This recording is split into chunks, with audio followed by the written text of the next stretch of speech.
हो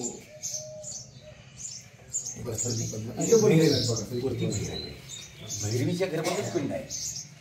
हे फोटो हे विशेष आहे. आणि वेणुगोपालच्या घरामध्ये श्रीकृष्ण.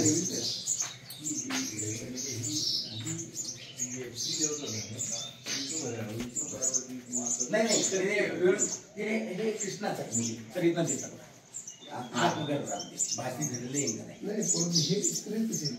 असेल ना वाडीवर असेल ना हरी आणि हर चॅलेंज आहे म्हणजे. आणि त्या दृष्टीने याचा अभ्यास व्हायला पाहिजे. हे भिडे सरांनी दिले ठरवायचं. हो मला ते पुस्तकाची परत मिळालं. हो देगलूरकर सर येऊन गेले सर त्यावेळी. इथं देगलूरकर येऊन गेले. देगलूरकर सरांनी हे जे सगळं बघून गेले त्याच्यावर काहीच त्यांचा प्रतिक्रियाच नाही असं झालं. आमचं कुंभारसरांचं मत काय होतं, खिद्रापूरचं स्वर्ग मंडपचे आहे ना, एकमेव आहे. तर हे इथं आहे ना. पहिलं आहे, जुनं हे त्याच्यापेक्षा जुनं आहे. स्वर्ग मंडप असलं हे जुन्या ह्याची पब्लिसिटीच नाही हो. अरे हे जे आहे ना ललाट बिंबावर भैरव असणं रिअर एकदम रिअर असं ना. या सर लक्ष्मी असते.